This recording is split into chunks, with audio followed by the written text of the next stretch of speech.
Hello and welcome back to Psychedelic Therapy Frontiers, the podcast devoted to exploring the frontiers of psychedelic medicine and what it takes to cultivate a healthy mind, body, and spirit. As always, Psychedelic Therapy Frontiers is brought to you by Numinous. I'm Dr. Steve Thayer, and today my co-host, Dr. Reid Robison, and I are joined by Dr. Rick Strassman.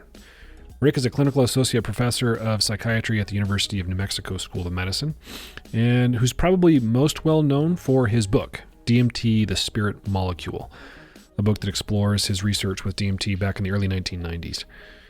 Rick has written several books since then, most notably his 2022 book, The Psychedelic Handbook. Rick's been on some very big, very popular podcasts, including the Joe Rogan Experience. We're really honored to have him on our podcast. We discussed a lot of stuff. We talked about his early DMT research, his motivation for writing the Psychedelic Handbook, the therapeutic potential of different psychedelic compounds.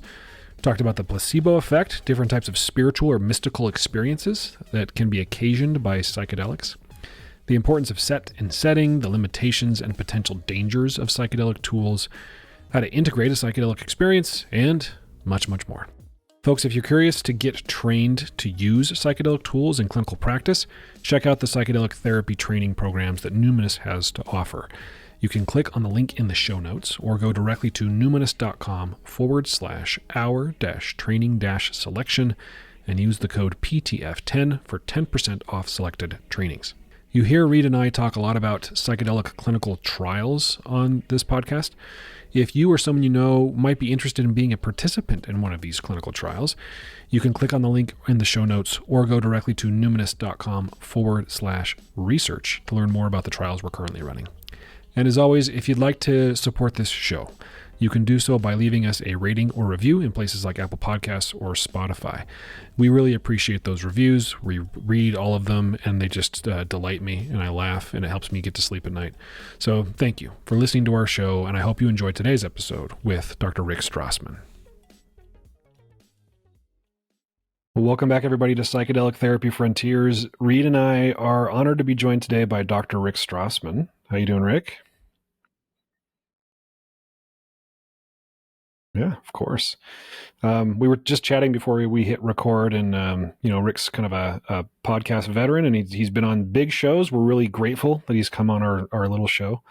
But for the uninitiated, Rick, why don't you introduce yourself, tell people a bit about who you are and what your background is.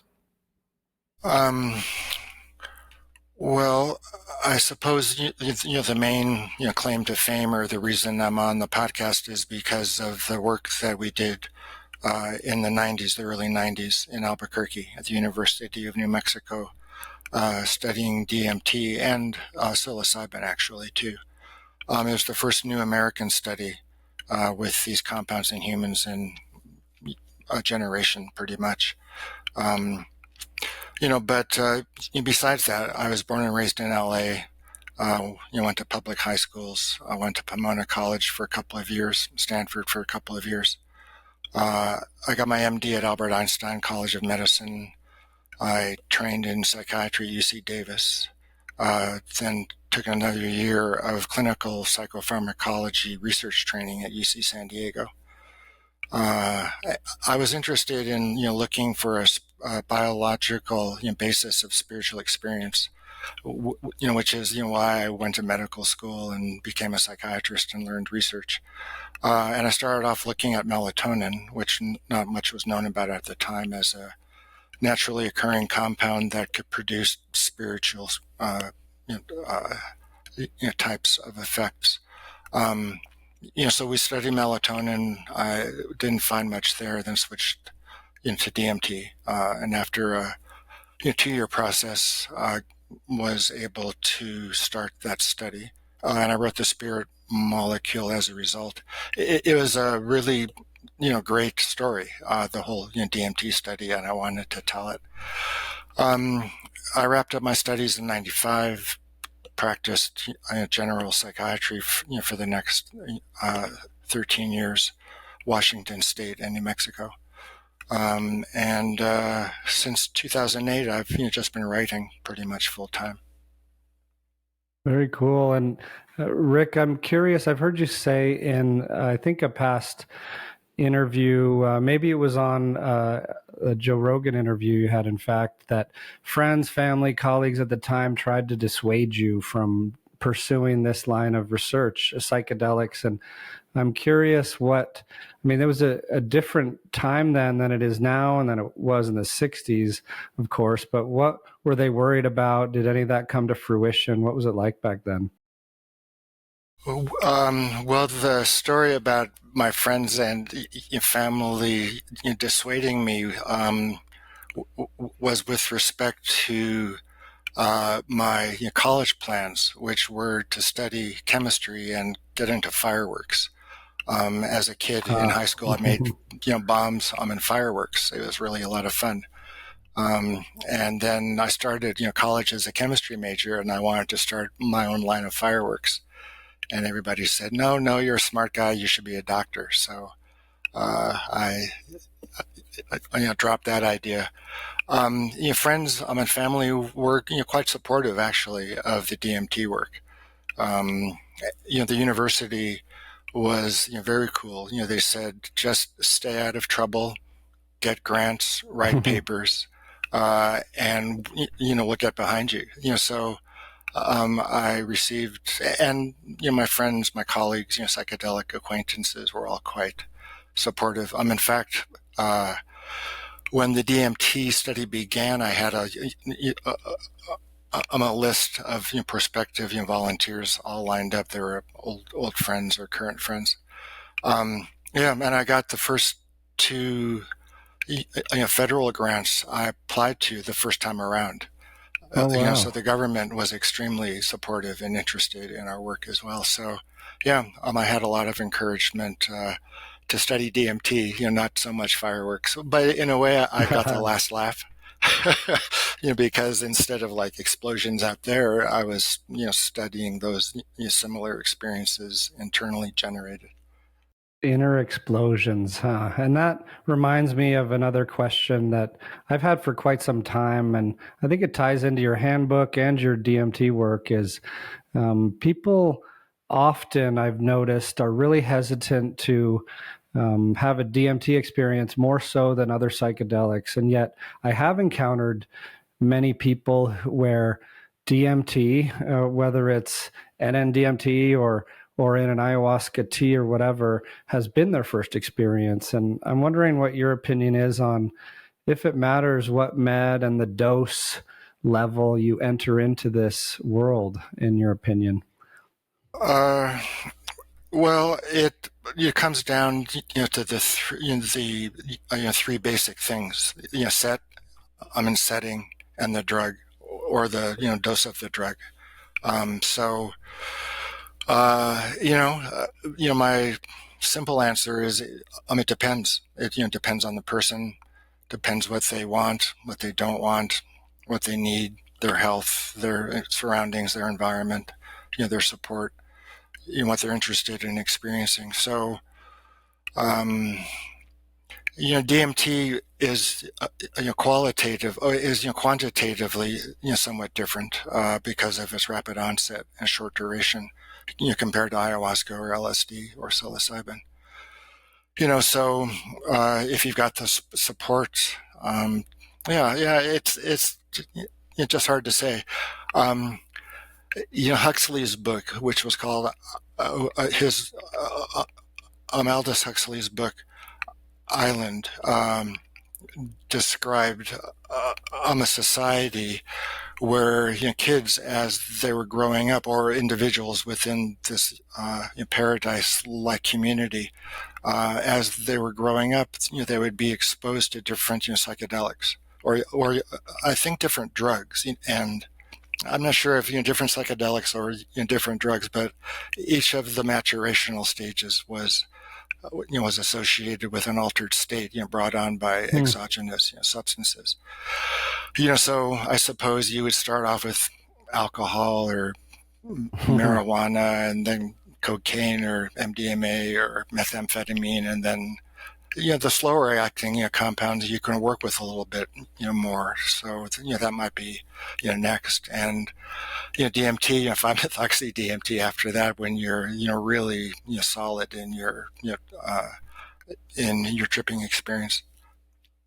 Yeah, that's fascinating, and I've also wondered about the duration component, how it plays into this, and if it's harder if it takes more skill, prep, intention to draw insights from a 15-minute experience than an 8-hour experience, for example, and if there's any real difference in the rate of difficult experiences because of the time spent in that non-ordinary state. Anything you see on the DMT front in that regard?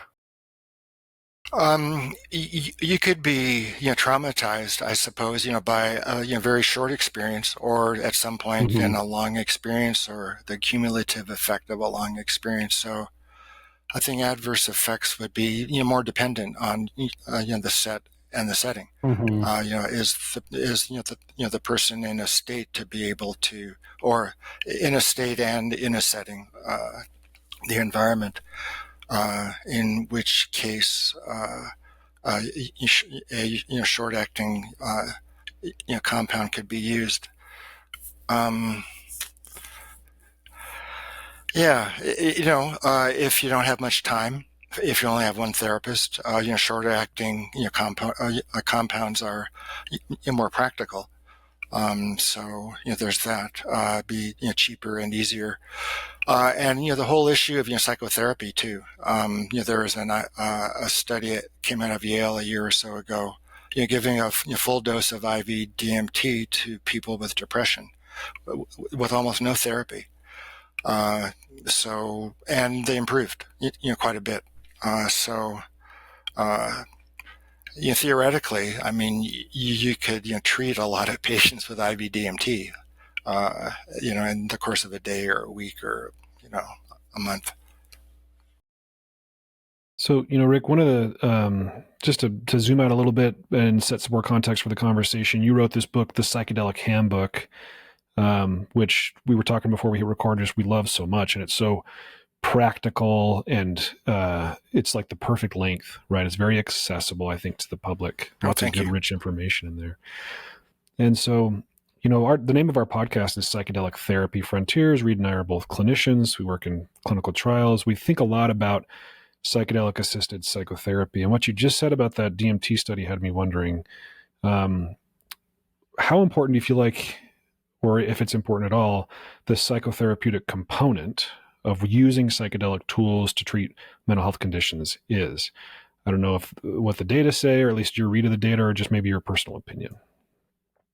Well, there's no head-to-head comparisons in the same study, the same place, the same investigators. If, for example, with that Yale study, they compared just a simple administration of DMT one time without therapy, and then compared in a group which also received some therapy. And that kind of study has not appeared yet, as far as I know. Like a head-to-head comparison, right? With and without psychotherapy. It's my opinion that psychotherapy is important. It may not be necessary, but I think it would be helpful in most circumstances. And there's a couple of reasons that I think that's the case. One is that there's interest in neuroplasticity occurring after administration of psychedelics. And the window which occurs where the neuroplasticity is the most active is, I'm in lower animals anyway. It's a week for ketamine, 2 weeks for psilocybin. So the context, the setting in which that neuroplasticity is developing is important. Like if you're reading Mein Kampf, for example, or if you're in the forest, meditating, the connections will be made in a different manner depending what's going on in the rest of your brain. So I think like with SSRIs, you can treat a lot of depressives with SSRIs, but the effects are greater and more long-lasting if you combine it with psychotherapy. So I think that'll be the case. You know, even if, therapy is important, what kind of therapy? Is it CBT? Is it DBT? Is it ACT? A Freudian analysis? What's the most Mhm. helpful? So, those are important questions as well. No one's done the Freudian Yeah, analysis paired with psychedelic study yet, huh? Well, so not this, time around. That was a Hmm. major emphasis, back in the 60s, was combining LSD with ongoing, psychoanalytic treatment. It was called, psycholytic treatment.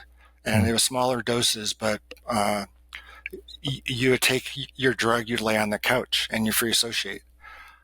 Cool. So that was done for a number of years, especially in LA. Lots of, Beverly Hills, psychiatrists were doing that. Um, yeah, but there hasn't, been a renewal of, that kind of work this, current wave of research. yeah. I mean, like you said, there's lots of questions about which type of therapy might pair well, and we talk about it a lot on the show. I think you talk about briefly in the handbook about your own experience with Freudian psychoanalysis, kind of early in life, and I was curious to ask how your experience with psychoanalysis might have informed the research questions you formed, the kinds of things you were interested in with respect to psychedelic experience, and maybe how you make recommendations about navigating such experiences. Yeah. Well, so I have a, very long relationship with, psychotherapy. I'm, like I have a, dysfluency, which I, spent, some time as a kid in, psychoanalytic, treatment, for my stammer. And I was like, 7 years old. Mhm. And it's like, like it was strange. We talked about, my bowel movements and whatnot.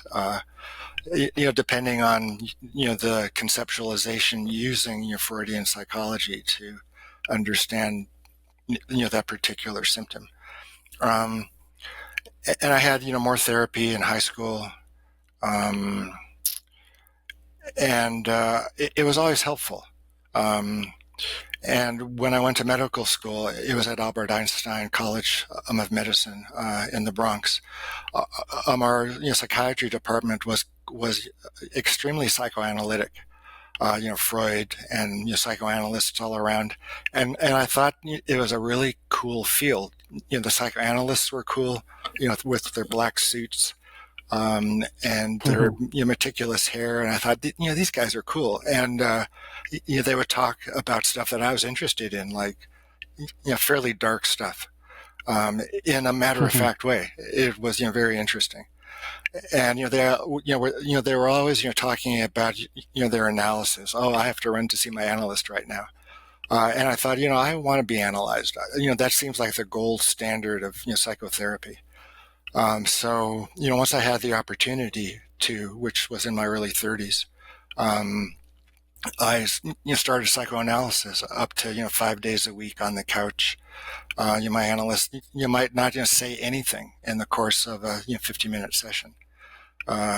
So it's intense. Like 4 years of up to 5 days a Hmm. week. Just you're laying on the couch spilling your guts, and this guy's not talking to you. So yeah, and it was quite helpful uh, uh, professionally because um, it helped me contextualize or understand some of what I was going to be experiencing as a DMT administrator.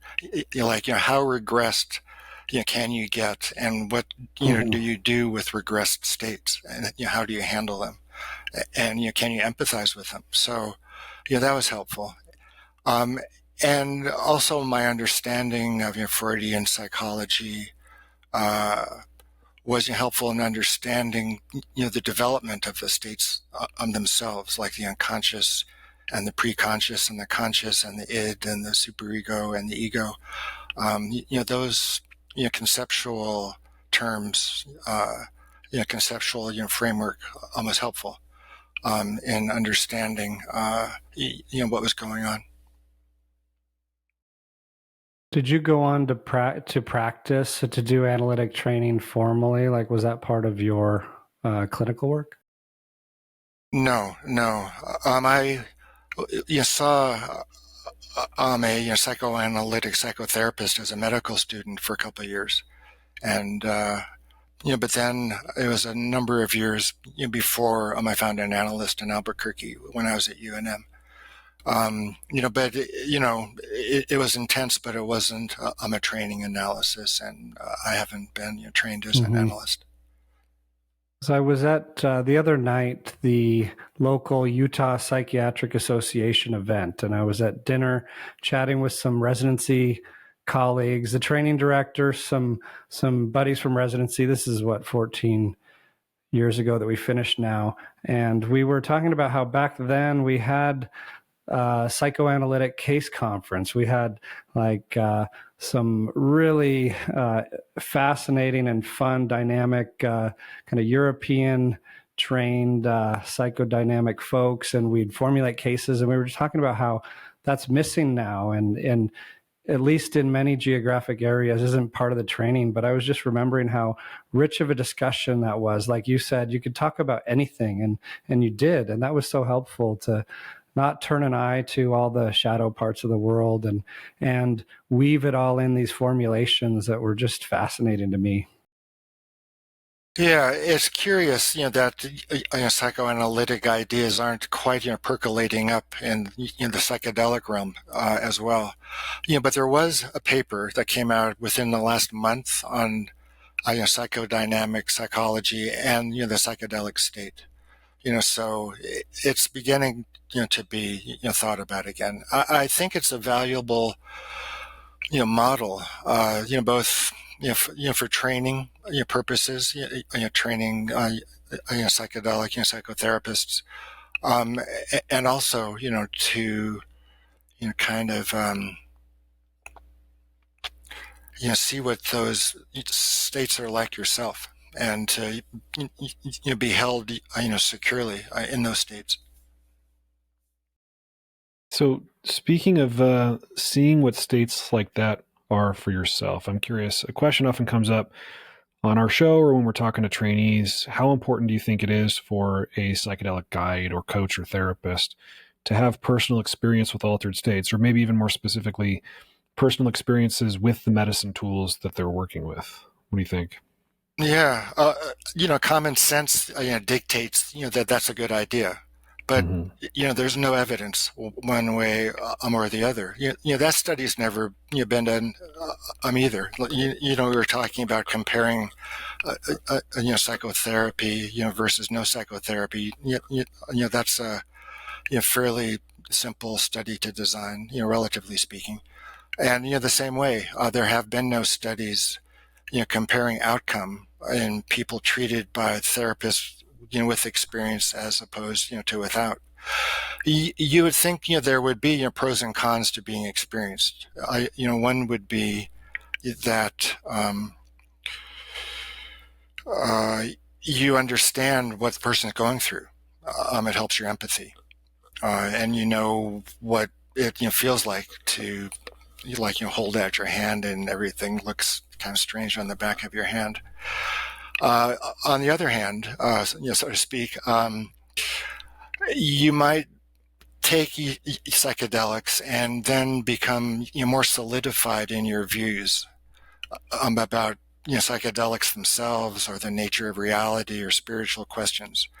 And if you believe that psychedelics inherently make you think a certain way, that's going to restrict or confine your conceptualization of what your patient is possibly going through, or what's important to them, not to you, or is true for them but not for you. So I think there's pros and cons, but it's a study which could be designed and run without much difficulty. Yeah, the pros and cons make sense. It's almost like a double-edged sword where knowledge, personal experience with psychedelics can, like you say, help you have more accurate empathy. And maybe that, if your client knows that about you, it gives them a sense of security and safety, like, oh, this person's been there. So the questions I'm getting answers to, or the answers I'm getting feel more reliable or believable. But I agree with you, Rick, that I think there's a danger in being too confident in our own experience and then sort of projecting that onto the client and not being flexible, which is a bit ironic because psychedelics, often lead to higher, higher scores on openness to experience on the Big Five. Like it tends to make people more plastic. But if you if it reaffirms your particular worldview, then you run the risk of imposing that on others. And that can be you become a psychedelic fundamentalist right. if you are convinced that your way of seeing the psychedelic experiences is one way or the other. That's an interesting point you raise about increased openness as a result of psychedelic psychotherapy. There's a number of ways of looking at that result. One is that you might become open to crazy ideas, right, as opposed to cool ones. So that's one danger, and I think it also raises the question of what kinds of rating scales do you give to people when you're doing studies? Are they only going to confirm what you already believe by measuring a construct that you've invented and made a questionnaire to measure?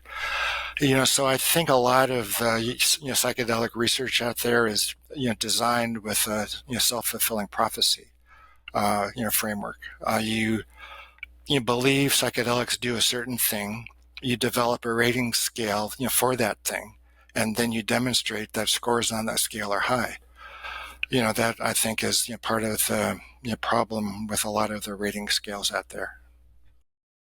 Yeah, that's a good point. And I did see recently, I think there's one paper from late last year out of Hopkins that looked at the personal experience among facilitators with psilocybin, and at least alluded to the treatment expectancy concerns. And then there's one in press, I think from that same group. I think his name's Jake Ade or Ade. I don't know how to say it. A PhD at Hopkins, but looked at how 29 out of 32 of these facilitators had used psychedelics, had used psilocybin specifically within the last 6 to 12 months.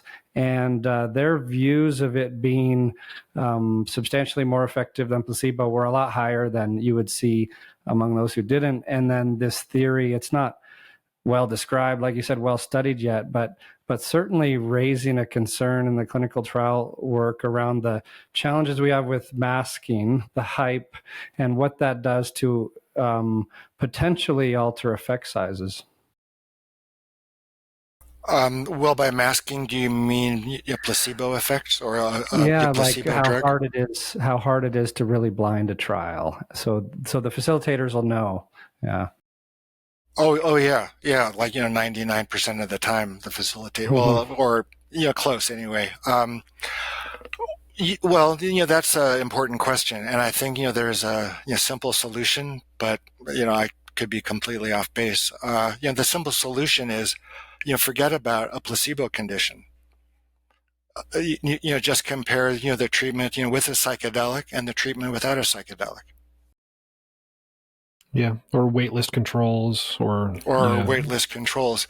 Because if you give like a drug for a placebo, like Ritalin, that's an altered state of consciousness. Mm-hmm. So you're not comparing psilocybin with placebo. You're comparing psilocybin to Ritalin, and the same with Benadryl as a placebo. That's an antihistamine, anticholinergic. You feel kind of weird. So that's an altered state as well. So you're comparing two altered states, rather than, the altered, rather than psilocybin, compared to no psilocybin. So I think it would just be, more clear cut. Yeah, the idea of an active placebo with psychedelic trials is a little bit bizarre, I guess, when you look at it that way. Yeah. Does that make sense? Because that's a horse I'm flogging a bit these days.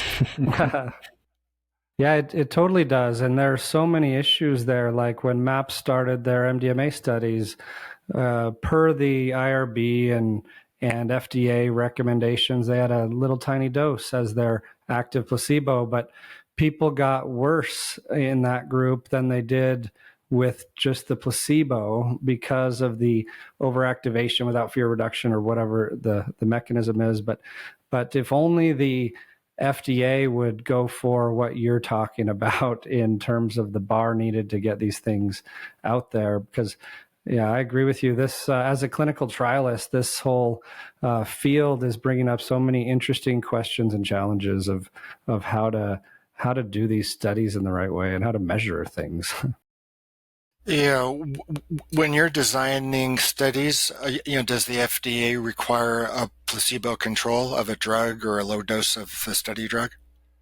Well, it seems that traditionally the standard for getting it past that, finish line is a phase 3 multi-site placebo, randomized placebo controlled, and there may be use cases where that's been challenged or not appropriate, but I know that's kind of the assumption that the drug development companies doing psychedelic work are operating under, but we don't have any approvals to speak of yet, right? Like the ketamine studies on the path to S-ketamine and Spravato's approval were midazolam, like you were saying, which has an altered state of consciousness. And that reminds me, there was one part in your book that I really found interesting in the psychological effects when you reference Sasha Shulgin and how he talked about 3 kinds of psychoactive drugs: the up ones, the down, and then the psychedelics were star substances. And I just thought that was a fun way of categorizing it. Oh, yeah. Yeah, that was great. Yeah. We're talking about placebos and this mind manifesting quality that psychedelics have. And I wonder if you've given, and I think you may have mentioned this in the book, but and maybe that's why it's in my head, but if you've given some thought to what is going on with the so-called placebo effect, like what's going on in the human mind or soul that makes these changes, these observable and felt and very real changes that in a study we might say are just the mind or whatever. Well, yeah, it's a very strange thing. Placebo occurs completely behind the scenes. It's a conversion of something mental into something biological. You believe or you feel or you have certain experiences, and then that begins a cascade of healing mechanisms, immunological, endorphins, cannabinoids, steroids, functional connectivity. All those things occur biologically once you've had a particular experience. And it's this very strange gap because it occurs completely out of awareness. You might have a particular experience, but the conversion, or the point at which the the mental contents precipitate or activate this cascade of biological ones, it's mysterious, and I think that may turn out to be the most important thing about psychedelics, is because if you look at studies or surveys or case reports, psychedelics, they do everything, but both good and bad. But mostly the emphasis is on good things now. Helps your meditation, depression, substance abuse, eating disorders. Yeah, it just is this huge list. I gave a talk to UNM yesterday, and it's this long list on my slide. It's just too small print to put on one slide. So in a way, psychedelics are panaceas, and panaceas work vis-a-vis the placebo effect. The placebo, like if you translate placebo, it is I will please, so, depending on the set and the setting, your intent, the expectations, the support of those around you, you'll, go into the state with a certain, set, like, what do you want to happen? And, then it happens, biologically, rating scales, functional connectivity. So that I think occurs via the placebo effect. So I think, psychedelics will be key in understanding or bridging that very small gap between subjective state and, the placebo response, or, the biological response that follows thereafter. Is that mind-body gap you talk about in the book, like bridging that mind-body gap? Mm-hmm. Yeah, the explanatory gap. And, it wouldn't be that hard to begin studying that question. For example, you could look at suggestibility in your clients or your patients at baseline, and see if more suggestible patients have a greater outcome, like a better outcome. And you could just give a screening tool for suggestibility. The other would be, I'm assuming, or believing, or hypothesizing, that placebo responsive conditions would be more responsive to psychedelics than non-placebo responsive conditions. So like asthma, skin diseases, anxiety, palpitations, those kinds of things would respond more as compared to cancer, or bone pain, or structural heart disease, those kinds of things. So I think those are two relatively simple research avenues which could be pursued. So, Rick, that reminds me of something I read in your book, semi-related, when you quote the saying about psychedelics that they're often described as more real than real. And that's a fun, puzzling statement to ponder, and wondering what does more real than real mean, and why is that the case, do you think, on psychedelics? Was it portentousness or something like that? I forget what the term was. Yeah, portentousness, or portentous, like the magnificence, the like incomprehensibly intense. That was a common refrain of the DMT volunteers. Was they came back and they said that felt more real than real. Which is a very strange declaration, and it was quite common. I'd say I don't know, vast majority, but it could be the vast majority of the volunteers described it that way. So what that seems to indicate is one of two things. First of all, and this is inarguable, is it's a result of the effect of DMT on the brain. So that suggests that that there's some circuit or some center in the brain which regulates the feeling of reality. That's one way to explain it. The other is a little more far-fetched, which is DMT takes away the veil. You enter into the more real universe, like the blue pill and the red pill. Like things are unmasked. The more reasonable explanation is it's an effect on the brain which regulates the feeling of reality. So that leads to the question of naturally occurring DMT. There is endogenous DMT in the mammalian brain, and the concentrations are as high as those for serotonin and of dopamine. These were some data which came out the last year or two from the University of Michigan. So those high concentrations increase in the visual cortex in the dying animal as well. So those that evidence suggests that there's a DMT neurotransmitter system in the mammalian brain, and you have to wonder what's it responsible for. Well, you could say, well, it's responsible for regulating our sense of reality.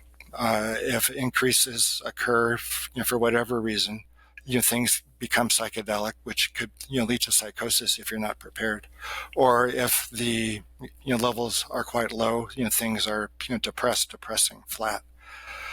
So that's one theory as to what is the role of endogenous DMT, and is there a neurotransmitter transmitter system which uses it, and what regulates it.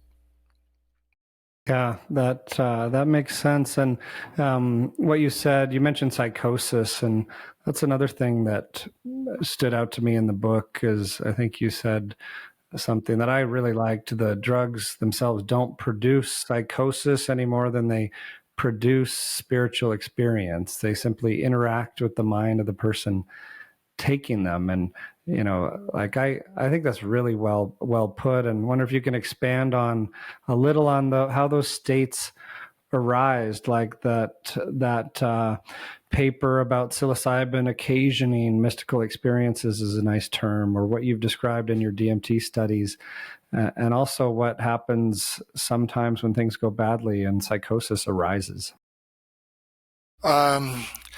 If you emphasize that the drugs are working on the individual person in a particular time and place, I think it allows for a lot more leeway in the kinds of experiences that people have.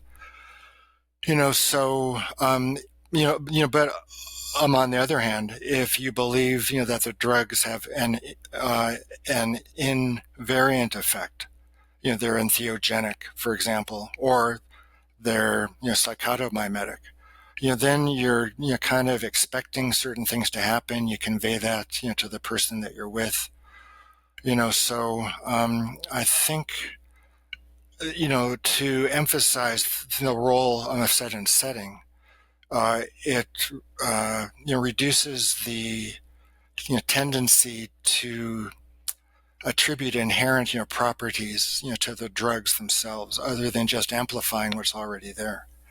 So depending what you call the drug or what you're telling people to expect, that is going to impact.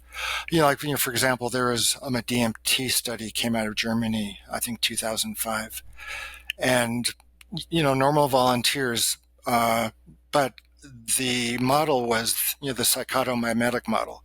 They were interested in seeing if DMT caused symptoms of psychosis. That's what they told the volunteers, and they gave them schizophrenia rating scales, and lo and behold, high scores on schizophrenia rating scales. So, it isn't like the drug makes you holy or the drug makes you diabolic. It's the drug is working on who you are. So it's just a drug. It isn't a spirit. It's not an angel. It's just a drug, and it's working on who you are. You could think of them as spirits and angels, but it's still working on who you are. So it can't work on anything else. So, in a slight tangent there, how does that apply to salvia, which has a little bit of time in your handbook? And I think you mentioned either in an interview or in the book that there's more commonly a feeling of catastrophe that can accompany it. And, certainly people there are things like PCP, salvia, where things can be more dysphoric more commonly. And so is it both the chemical, even though it's not an angel or a demon, the chemical propensity to push someone that way if the set and setting are primed for it? It's a very strange drug. I've got the book here, and I'm looking at what I wrote: effects and side effects. Yeah, so changing in body image are common, merging with objects in the environment through sensations of stretching, spreading, or dissolving. One may not be able to communicate or move. Entrance into a hallucinatory world wherein one encounters entities or beings. So here's the strange thing about salvia. It may not be possible to distinguish the drug effects from what is taking place in the real world, and one may attempt to interact physically with with hallucinated objects.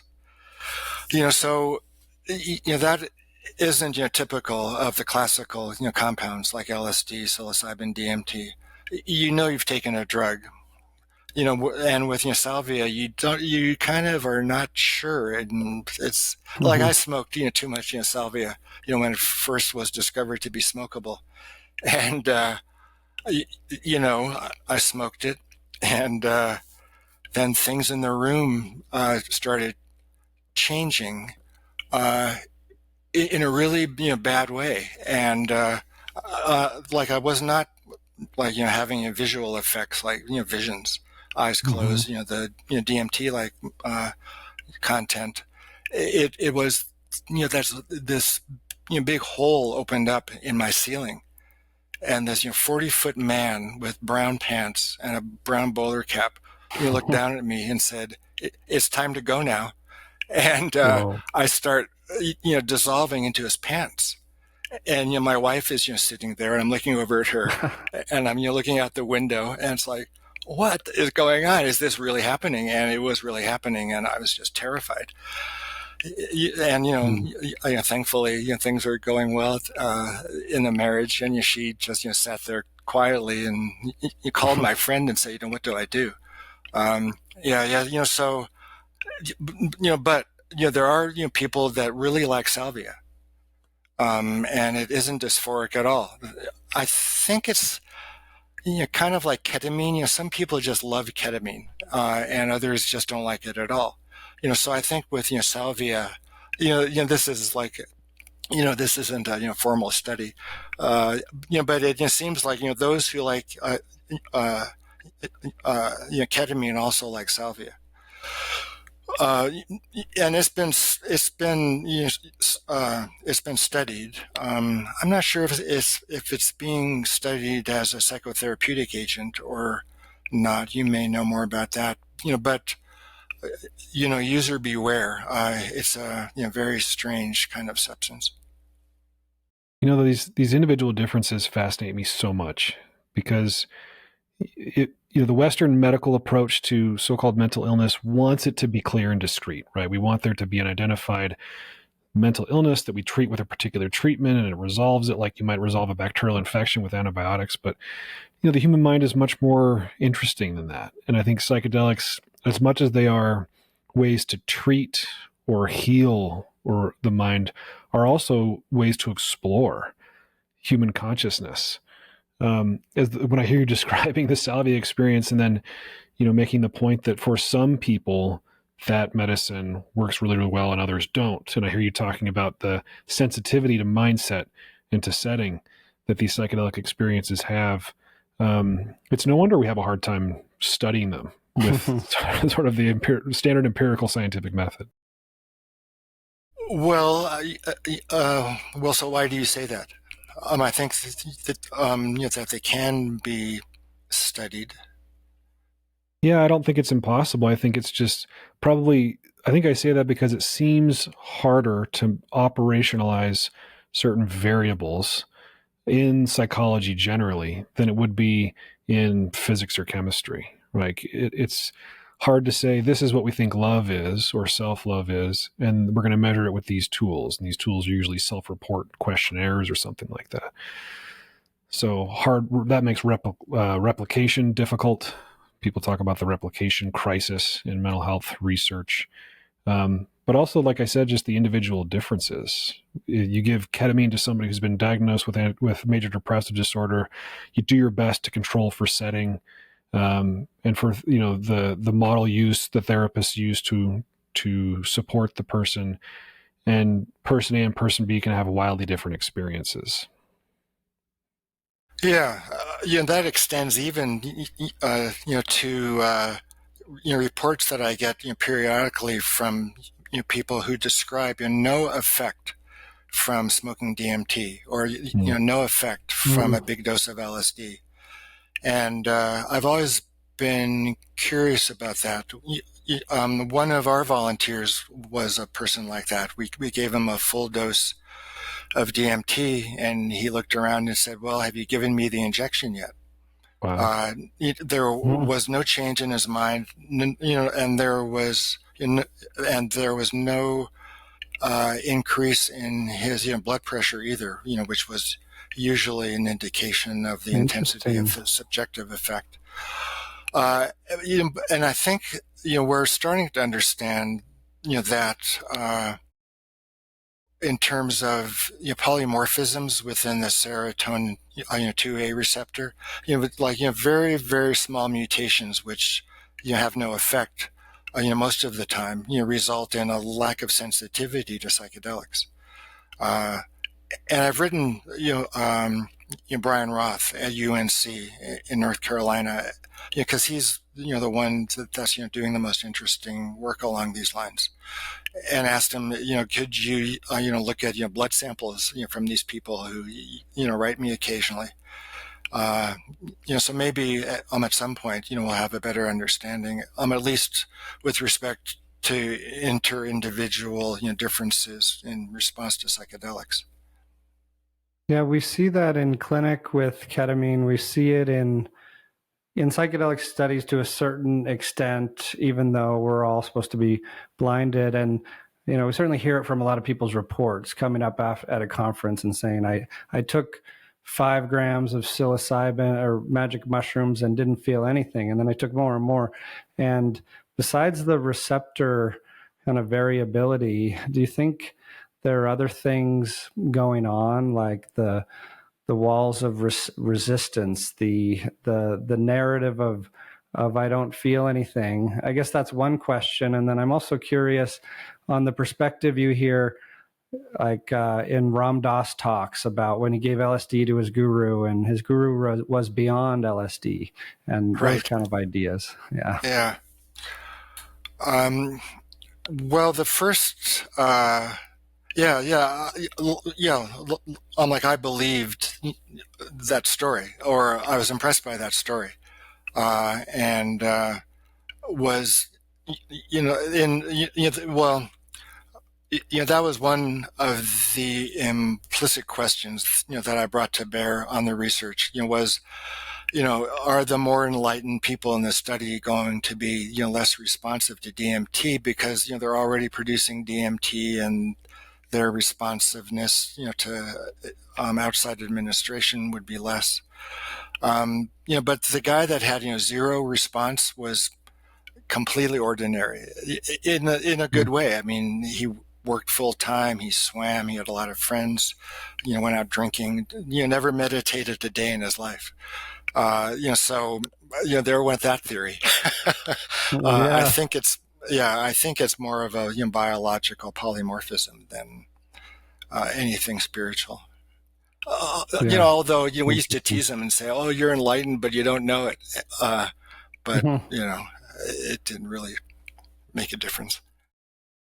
Yeah, well, maybe we could chat about spirituality for a moment, because I know that's a part of your book, and beforehand you mentioned another book that you've written on the topic, and Steve and I both are deeply interested and committed to exploring this more, and it's how it applies to mental health and psychedelics. Mm-hmm. Yes, you're referring to my 2014 book, DMT and the Soul of Prophecy. Yes, that one with Alex Gray's art on the cover. Love it. Cool. Yeah, well, I wrote that book for a couple of reasons. One was that the DMT experience was not what I was expecting it to be. I expected the DMT experience, to be, formless, like a Zen Kensho or Satori effect. There wouldn't be any self, there wouldn't be any perceptions, there wouldn't be any thoughts, there wouldn't be any time or space, and that was not the case. Only one of the 55 volunteers or so had that kind of experience.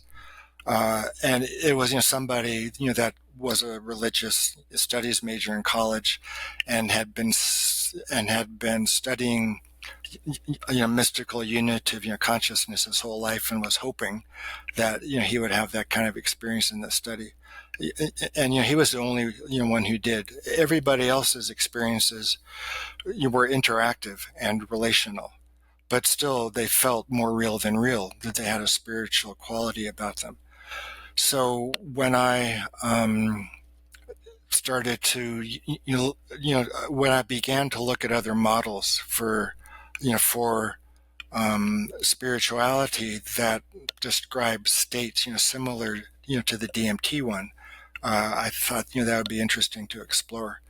And, through a number of, circumstances, I returned, to the Hebrew Bible in my early 40s. After a long stint studying, training within a Zen tradition. And the more I read of the Hebrew Bible, or the so-called Old Testament, the more I was impressed with this phenomenon of prophecy, the prophetic state, which is totally psychedelic. If you open chapter 1 of Ezekiel, it's a description of a DMT experience. That there's angels with wings and eyes on their wings. There's fire, there's ice, there's wind. It's just completely psychedelic. And that was a lot more consonant with the DMT effect. So I started making a comparison between the two states, and they were quite strong, which then led me to propose a role for naturally occurring DMT in the experiences described by anyone encountering spiritual realms within the Hebrew Bible. The other is to counter the narrative that these are mystico-mimetic drugs, or they produce mystical experiences. Mystical experiences, very complex phenomenon, and I think it's more accurate within the research world.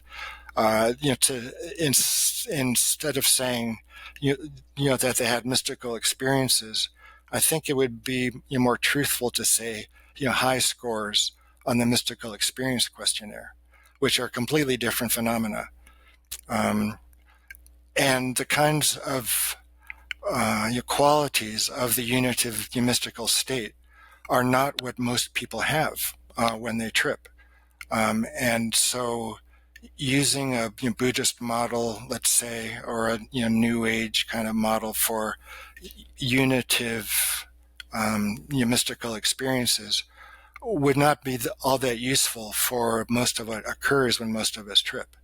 A more interactive relational platform might be more useful.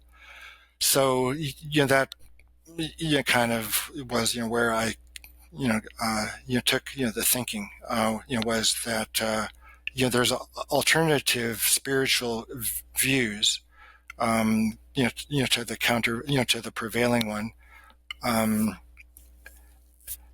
It also bespeaks the importance of respecting or coming from the religious or spiritual perspective of your patient, as opposed to imposing a secular religion, or this is the underlying foundation of all religions, and if you have this experience, it just confirms what you already believe in your heart of hearts. That isn't always true. So I think, as opposed to imposing a particular view of spirituality, which is universal, it might be more helpful in your choice of music, in your way of interpreting the experience, and the kind of iconography in the room, to delve more deeply into the specifics of the person's religious or spiritual beliefs, not just a global, abstract, unitive perspective. Yeah, I agree completely. And I've always been curious what you're talking about with endogenous DMT.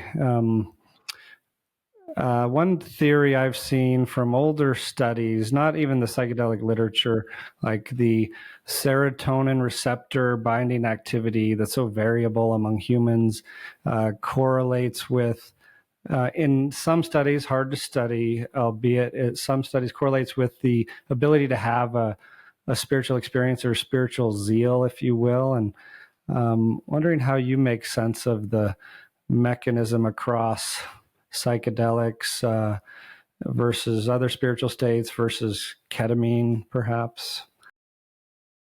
Yeah, that study you're referring to, I'm not familiar with. That people with a certain subtype of serotonin receptor are more spiritual. I think it was just a receptor density. This is the only one top of mind is like over 10 years old, American Journal of Psychiatry. That's just the receptor density, the 5-HT. I think it was even a 1A study, in fact, but correlated. There was with some kind of spiritual questionnaire, like some of the differences on it. That's interesting. Yeah, well, it's the question of, what is endogenous, DMT doing in the mammalian brain?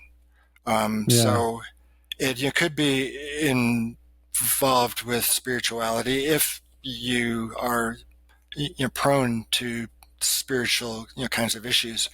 Would these people who are more spiritual, would they also answer a sociopathy questionnaire with high scores as well? So it depends on the questionnaire as much as anything. It could be that people with, for example, more sensitivity to naturally occurring DMT, they may be more convinced of their beliefs because of the the hyper real quality of the DMT experience. So what are those beliefs? Well, that comes down to set. What do they read? Who did they hang out with? What's their general frame of mind? So it could be that higher density just means you're more intensely involved with various things. Yeah, it makes sense. And any other tips for like clinicians like us or anyone for that matter on how to weave kind of that spiritual into the work, into the integration, into clinical work even? Well, some volunteer or some patients may have no interest in that. So you wouldn't want to emphasize something that they don't. But lots of people describe particular particular elements of psychedelic experience as spiritual. You might be out of body. You might be euphoric. You might have new ideas. So those are just like features of the state. They're they're not necessarily spiritual or not. Some people frame those kinds of effects as spiritual. So you want to know what they're talking about. Like if you were out of body, what would that be like for you? Or what do you believe happens after death? Or do you believe in God? Is he Jesus? So those. Or do you meditate? Do believe in past lives, things like that. So it would be skilled clinical interviewing. But you would know what to ask, or what to be on the lookout for. Yeah, and you had mentioned your past in kind of Zen traditions and meditation experiences. I think I've heard you mention that was formative for you, of course, and understandably along this path. Wondering, because I've heard that from other, people I read from and follow, admire in the space. I'm wondering a little more about that. What was it about meditation that piqued interest, and do you see that as well, that showing up as a common theme among some colleagues in getting into this work? Yeah, well, the overlap between things which occurred as a result of certain kinds of meditation with descriptions of the psychedelic effect. I noted that similarity um, in college. And I thought, there must be some, biological, basis for both the meditative altered states and, drug-induced altered states. And that, was what, got me on this path in the first place. Yeah, like even though I put that theory forth, I had no experience with meditation. I learned TM as a college student, but I didn't take that very far. So it's a bit of a convoluted story. I'll try to make it brief. I started medical school and I got really depressed. I completely became unmoored. And I dropped out of school and I ended up at a Zen temple. And they presented a worldview that resonated with my flashes of insight on psychedelics. And I just felt like I had come to my spiritual home. I was 22 years old. And I learned Zen practice, or at least, the rudiments. And it saved my life. But there's just, no two ifs, ands, or buts about that. And I stayed within the stream of that particular organization for over 20 years. And it influenced my research as well. How you sit for sessions or for experiences, you enter a light meditative state, but still you're quite responsive to what's around you. I also was approaching the experiences of my volunteers using that spiritual platform. And the questionnaire I developed was based on Buddhist psychological principles as well. And I was expecting Kenshos, Satori's, and the volunteers were too, these unitive states, but they were quite rare.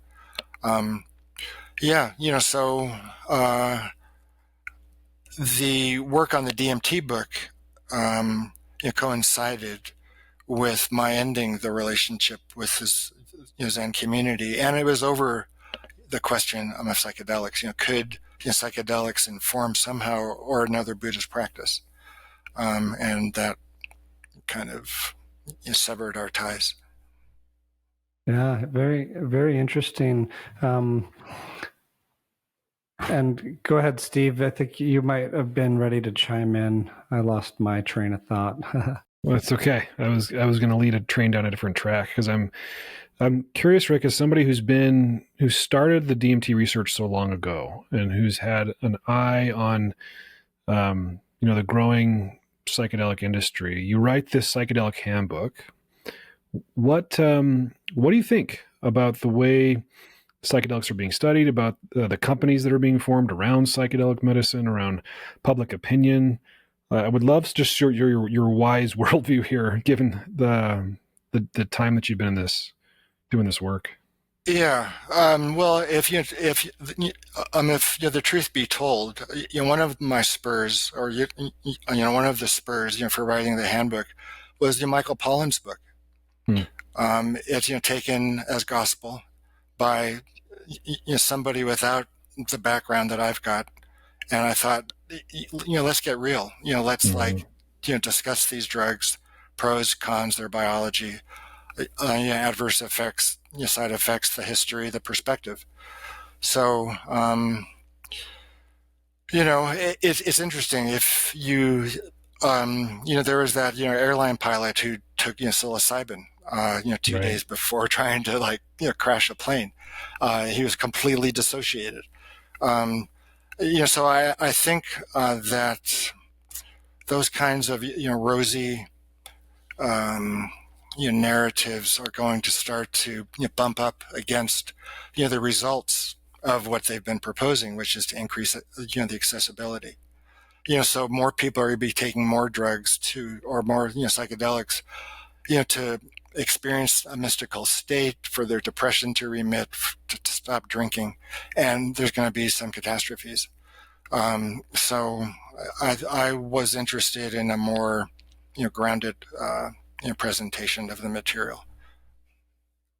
Yeah, and I think you, I mean, at least by my reading, I think you accomplished that. Like I was saying earlier in the conversation, this isn't a journalist's take on psychedelics, right? This is a scientist's and a clinician's take on psychedelics. And so it is indeed a handbook as opposed to a storytelling. I mean, you give context, of course, personal context and research context and historical context, but I think it's very accessible and needed. And I really appreciate the rather neutral stance you take, right? I think you even describe neither being an advocate nor an adversary for psychedelics.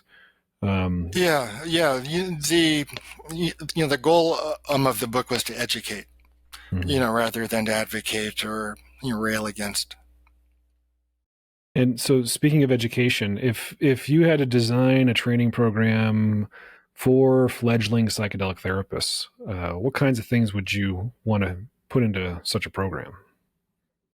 So, yeah, just to reiterate the question, Rick, if you could design sort of, or if you're going to consider training clinicians who are using psychedelic tools, what kinds of things?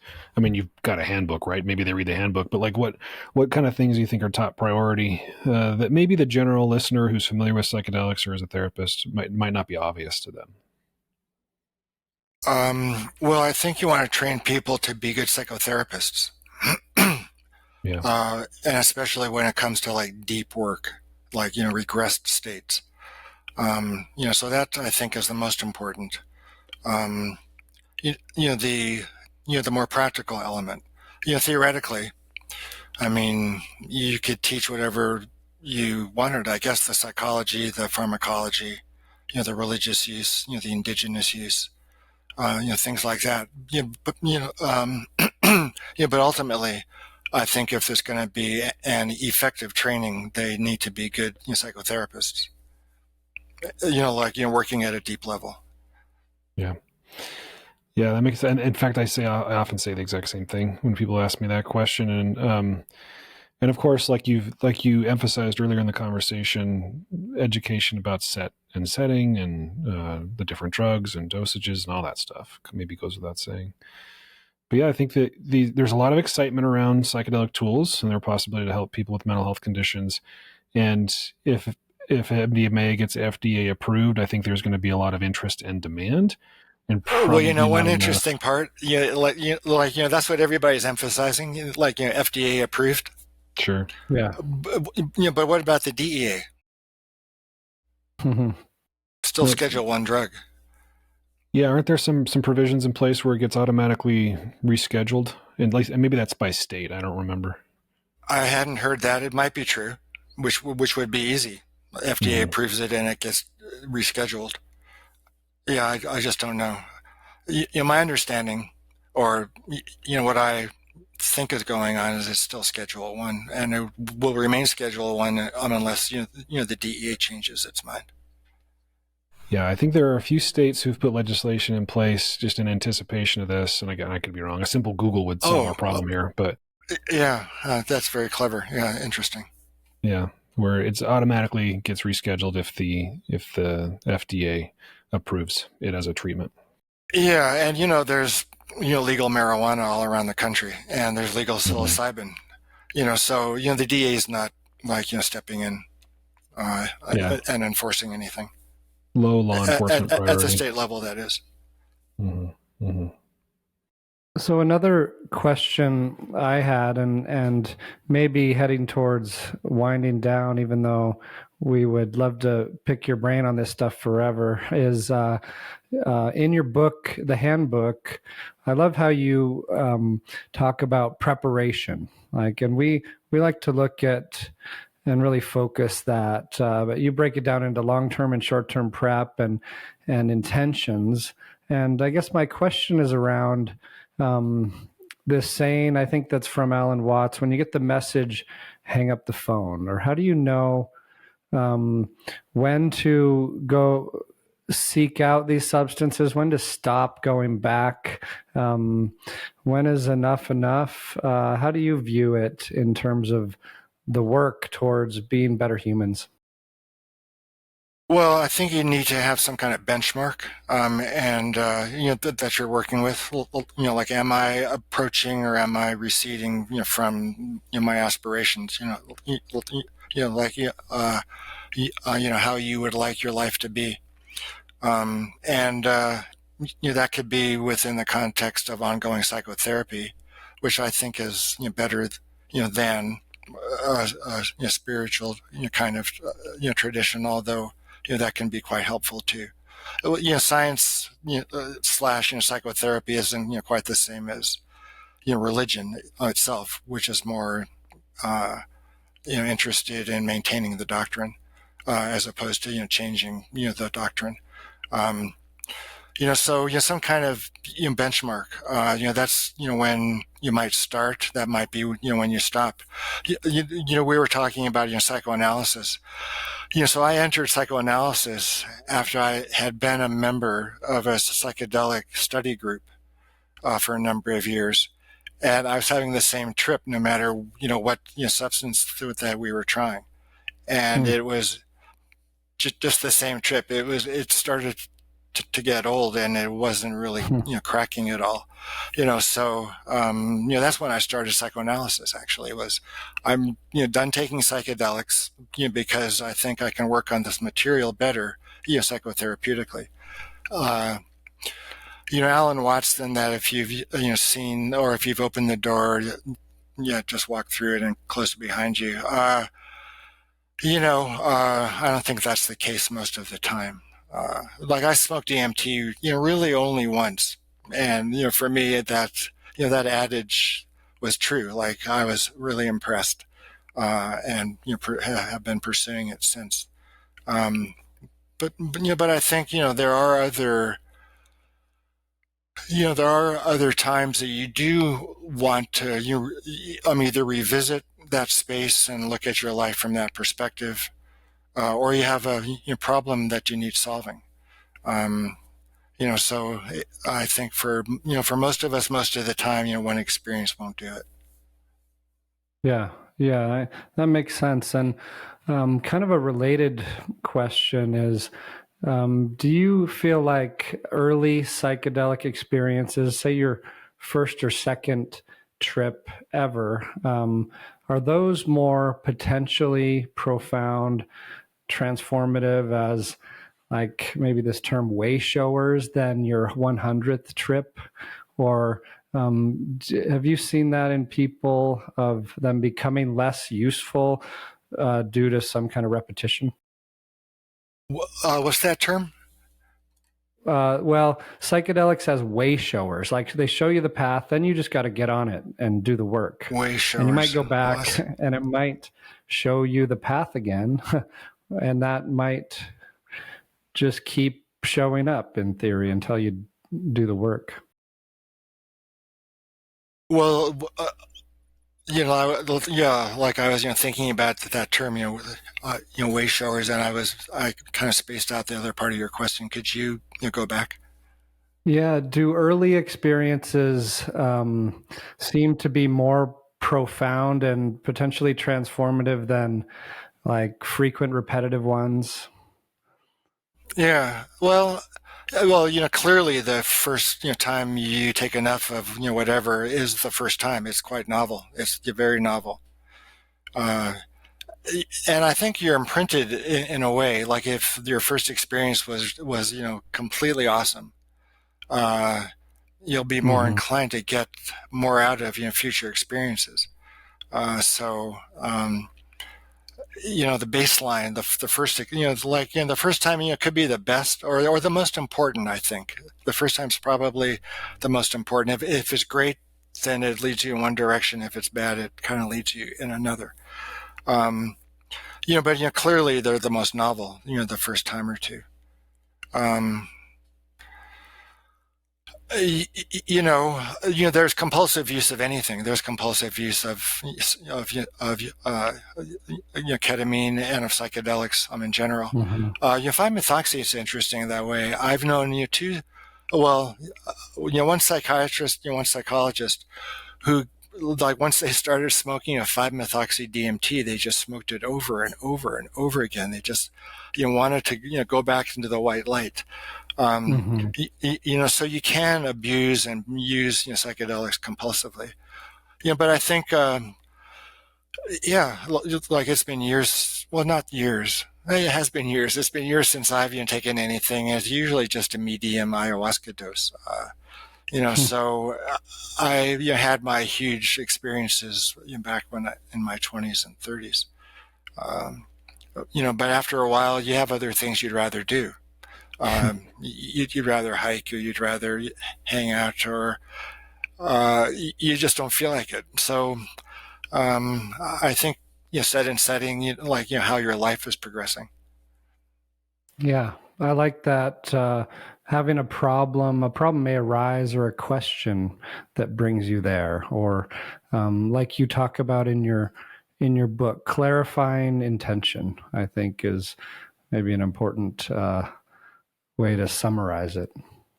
Yeah, I won't recommend this, that you do it at home, but, for a number of years, if I was confronting a particularly, thorny question, I would drink ayahuasca, and I would lay on the couch with with a writing pad and my pen, and I would, come to some solution, and it was a great solution, and it would last X amount of time, a year, 2, 3, and but then it would change, depending on the circumstances. Cool. But it can be quite useful that way. Yeah, I'm so curious about that. Other ways to use psychedelics apart from as therapeutic agents, right? As creative catalysts, ways to help you solve problems. Because, like you were saying earlier, some might believe that you're consulting an oracle, that the entities that you're meeting on DMT are in the astral plane and you're contacting angels and whatever. But it might also just be that one of the reasons you're having trouble with your recalcitrant depression or your particularly sticky problem is that your brain is just sort of repeating a pattern. And if you can take a medicine or a drug or a chemical that shifts the way that your brain functions, maybe you come to novel solutions. Right. And you could study creativity scientifically. And Oz Janiger was a psychiatrist in LA back in the day. He studied creativity. He has a lot of paintings, from painters who, tripped on LSD and their, painting, changed radically. And I think there's some Swiss work as well, looking on my creativity. Yeah, it's an underutilized area, or it's an understudied area. Yeah, that's, probably the most helpful, for me these days is, to help solve problems, like cognitive or emotional problems that aren't resolving. And why would you gravitate towards, say, ayahuasca rather than smoked or inhaled DMT? Just a personal curiosity for those problem-solving expeditions. Well, this may sound a little flaky, but it seems to me that there is some kind of innate intelligence contained in ayahuasca. It just feels that way, and I like that feeling, and I trust it, and I want to avail myself of it. So that's why ayahuasca is it at this point. Yeah. So in ayahuasca in particular, not in just the DMT molecule. Right. Yeah, the combination of the plants it's synergistic. It isn't simply an addition of their effects, but they really mingle.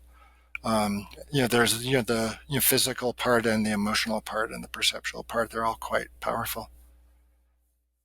Yeah, Reid and I talked about we've talked about ayahuasca ceremonies quite a bit on the show, and one of the phrases I keep bringing up is this idea of a shared ordeal that people experience in group psychedelic journeys and other non-psychedelic group work, but also specific with ayahuasca, just because of the tendency toward purging, whether it be vomiting or crying or laughing or whatever it is.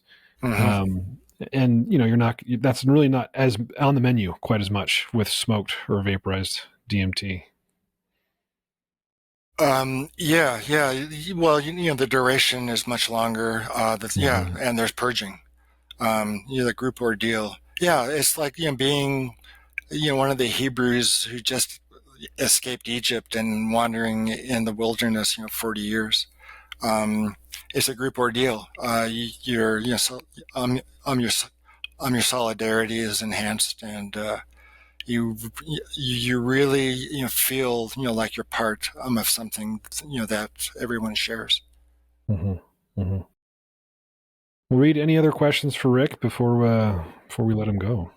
One more, if you don't mind, just because when I learned about your book called Joseph Levy Escapes Death, I got really intrigued and wonder if you could give us just a sneak preview, brief summary of that for myself and anyone else who might want to mix it up and dive into that next. Yeah, it's pretty dark, but it's pretty darn funny. If you ask me, still, I'll open it up and I'll chuckle. 2014, I had a bad tooth and ended up on steroids, and I took a trip I shouldn't have. I came back with pneumonia, and almost like it was bad. It was bad pneumonia, like in both lungs. Wow. And after that, I came down with C. diff, like this super diarrhea, like super killer diabolic diarrhea for 6 weeks. And I swore, if I live, I'm going to write about this. So I did. I invented a fictional character, Joseph Levy.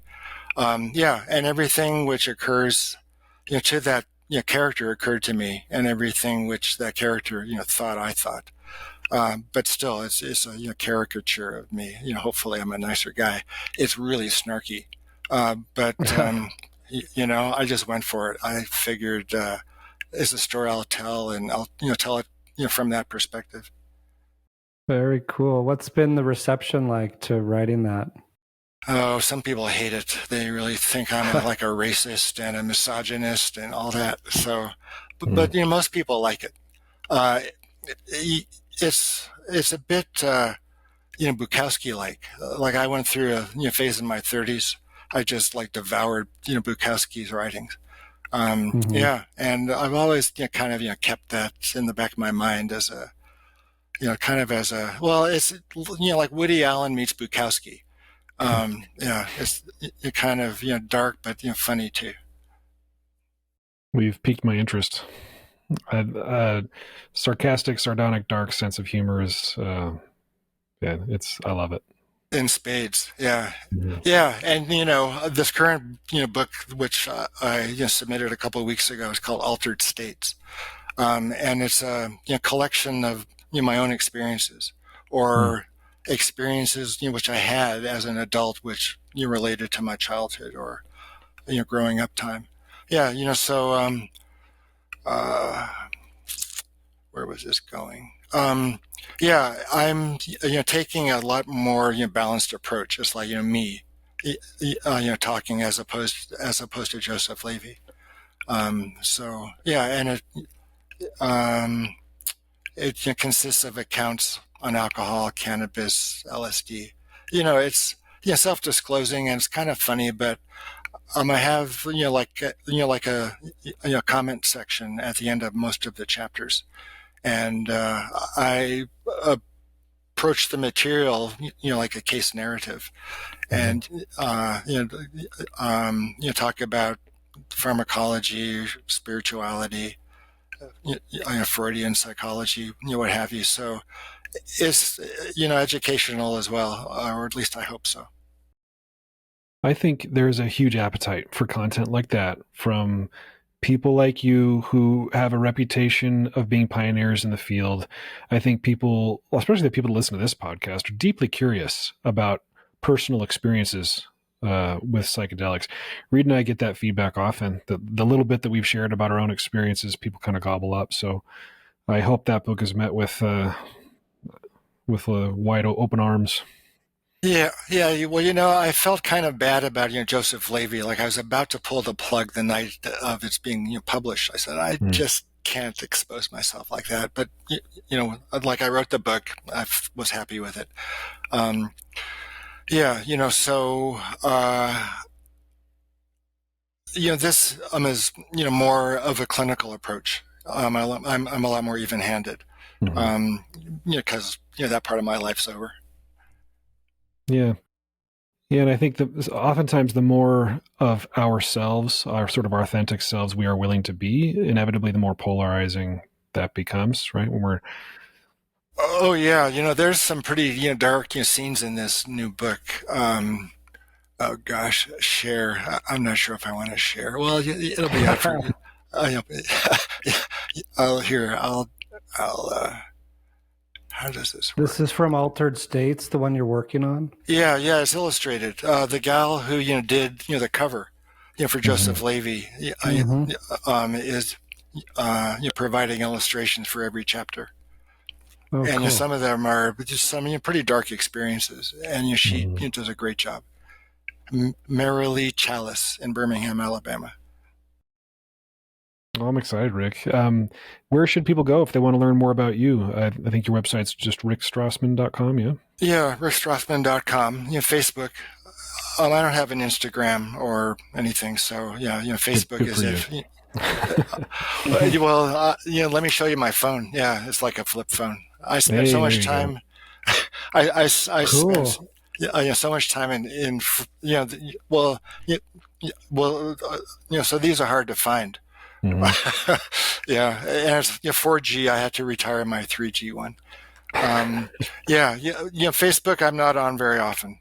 The best way to reach me is through my website rickstrassman.com, and it's quite easy to contact me. I answer 99.99% of the emails I get. Mm. Well, we're so grateful you answered ours and that you'd agreed to come on Yeah, this show and have this long conversation with us. And I think it's been a treat for me personally, at least. And I hopefully our audience same. enjoys it and goes out and buys at least the Psychedelic Handbook, if not all At of your other least, books. yeah. I'm quite pleased with the sales. Being on Joe Rogan's podcast certainly helped. Yeah. Boost the sales and get the momentum going. Yeah, but it is continuing neck and neck with the DMT book with the Mm. Spirit Molecule. So that are that indicates some pretty strong sales. Very cool. And correct me if I'm wrong, but I think on your website, I saw that if people buy it directly from the website, you autograph it before it goes out. Is that really the case? Yeah, that's true. You spend a little more, but I will say best wishes or good luck, things like that. Yeah, and I will sign the book. Cool. Cool. Well, this has been an absolute pleasure and an honor. Thank you so much, Rick. I've had so much fun talking to you and hearing some stories. So thank you. Yeah, great. I enjoyed it. I enjoyed myself too. Okay, take care. Psychedelic Therapy Frontiers is brought to you by Numinous, a mental wellness company committed to tackling the global mental health crisis by delivering best-in-class psychedelic-assisted therapies, contributing to the body of primary and clinical psychedelic research, and fostering healing through community connection and social responsibility. You can learn more about Numinous at numinous.com. That's Numinus.com. If you enjoyed the show today and you want to support us, here's how you do it. Rate and review the show on platforms like Apple Podcasts and Spotify. Subscribe to the Numinous YouTube channel, like the videos, and share it. Share the show or clips of the show with someone that you think will enjoy it. The content of this podcast does not constitute medical advice or mental health treatment. Consult with a medical or mental health professional if you believe you are in need of mental health treatment.